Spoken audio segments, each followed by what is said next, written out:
Dada, mambo? Poa. Unaitwa nani? Naitwa Abia. Abia. Okay, Abia. Abia, mimi na swali moja kwako. Swali dogo sana natamani unijibu.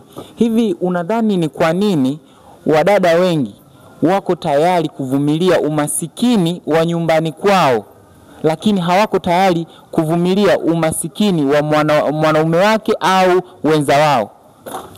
Kwa kwanza, kitu cha kwanza kabisa huwa tunaamini kwamba unaweza ukaishi katika umasikini wa nyumbani kwenu na sio umasikini wa upande wa mume au mpenzi, kwa sababu huwa tunaamini kwamba umasikini, yani kuzaliwa katika umasikini sio kosa wala sio dhambi, lakini kuishi katika umasikini au kuuendeleza umasikini, hilo linakuwa ni kosa, kwa sababu inakuwa umasikini unatengenezwa na mtu mwenyewe kwa namna ya juhudi zako unavyozitengeneza katika utafutaji.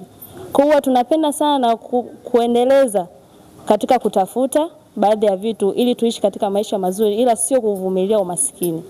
Na tuna uwezo wa kuvumilia umasikini nyumbani kwetu kwa sababu tunajua kabisa tukitafuta kwa upande mwingine tuna uwezo wa kuja kubadilisha pia nyumbani kwetu na sehemu nyingine pia.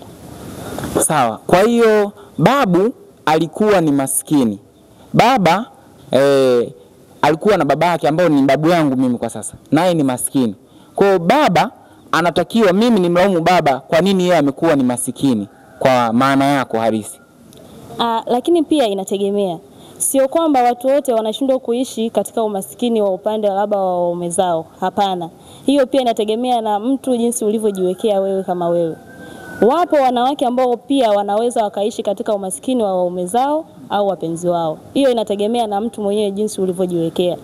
Kwa sababu kuna baadhi ya watu wanaweza wakahendo shida zozote zile za waume zao au wapenzi wao. Lakini kuna mwingine anashindwa, anakuwa na ile tamaa ya mafanikio, na ndio maana anashindwa kuishi katika umaskini huo. Sawa, neno moja kwa huyo dada ambaye ana tamaa ya mafanikio. Nataka umwambie neno moja ambalo linaweza likamjenga leo. Kama alikuwa na tamaa ya mafanikio, basi aachane nayo na amvumilie mume wake au mwenza wake kwa kipato chake hicho hicho alichonacho. Kitu kikubwa ninachotaka kusema ni kwamba kikubwa ni kupambana na kushirikiana kwa pamoja ili kuondoa umaskini huo na sio kukimbia matatizo. Asante sana. Ebane, hayo tu ni baadhi ya